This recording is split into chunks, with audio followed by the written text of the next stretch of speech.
Hello everyone. I will share real stories that I know and I'm sure you will like them. It was supposed to be just a simple ride home. A favor, nothing more. My best friend, Lauren, had hosted a small dinner party that evening, one of those cozy, intimate gatherings where wine flowed freely, laughter filled the air, and time seemed to slip away too easily. By the time I realized how late it had gotten, my phone was dead, and calling for a ride was out of the question. "I'll take you," Ethan offered, his voice smooth, casual, as if it were the most natural thing in the world. Lauren, halfway through saying goodbye to another guest, waved it off with an appreciative smile. "That would be great. I don't want her taking a cab this late." I hesitated. Ethan had always been polite, charming even, but something about the idea of being alone with him in a car sent a flicker of unease through me. Not because I didn't trust him, but because I wasn't sure if I trusted myself. Still, I smiled. "Thanks. That's really nice of you." He nodded, reaching for his keys. "Let's go."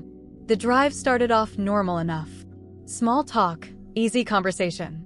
He asked about my job, my latest project. I asked about his work, the renovations he and Lauren were doing on their house. But then, somewhere between turning onto the freeway and exiting onto a quieter road, the energy in the car shifted. Subtle at first. An extra glance held just a beat too long. A pause between words that felt heavier than it should have. I became acutely aware of the space between us. Of the low hum of music from the radio.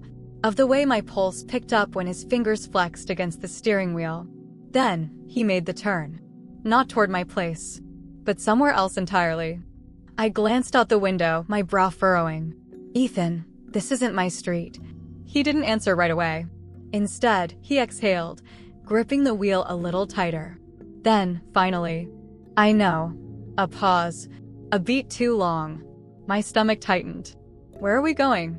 He glanced at me then, something unreadable in his expression.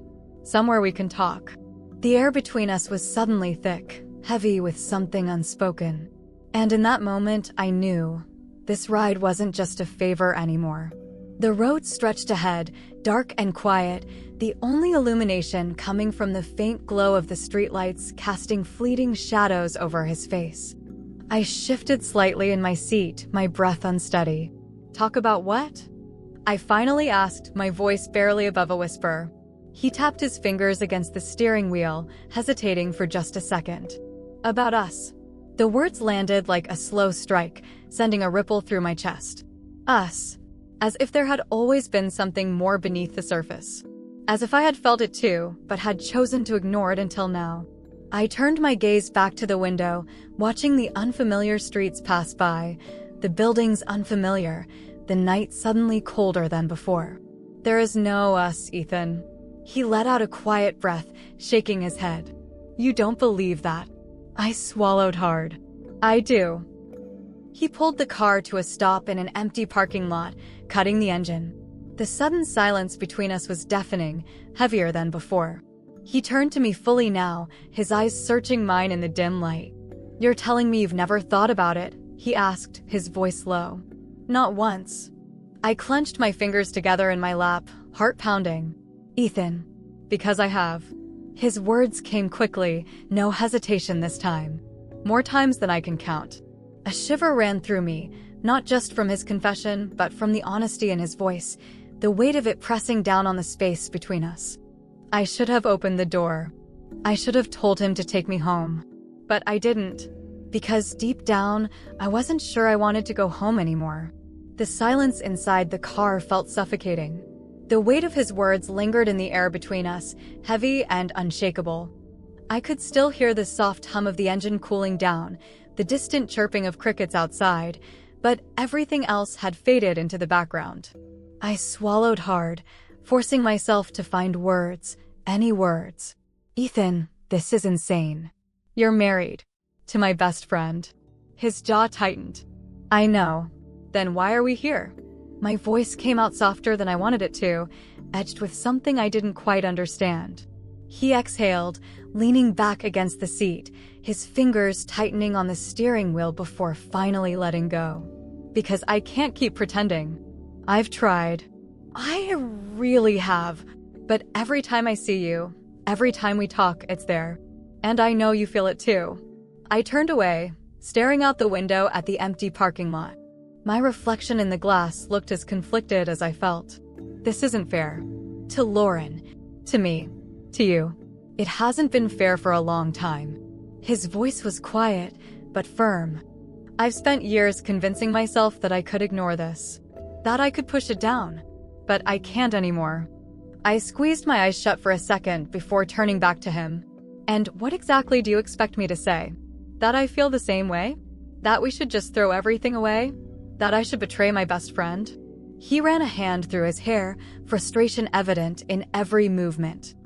I don't expect anything. I just needed you to know the truth. No more pretending.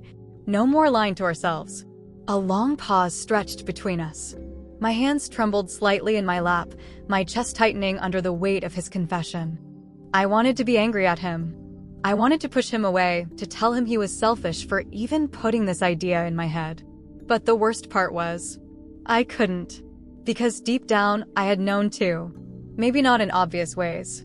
Maybe I had forced myself to ignore the way his eyes lingered a second too long, or the way my pulse quickened when he laughed at something I said.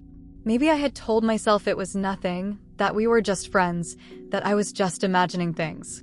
But I wasn't. And now there was no denying it. I let out a slow breath, gripping the edge of my seat as I whispered, "You need to take me home, Ethan." His expression faltered for a moment, something unreadable flickering behind his eyes. But then he nodded, turning the key in the ignition. The car rumbled back to life, the tension still thick in the air between us. We didn't speak the entire drive back. The world outside blurred past, streetlights casting flickering patterns across his face. I stared out the window, my heart pounding in a way that had nothing to do with fear, but everything to do with the uncertainty pressing against my chest.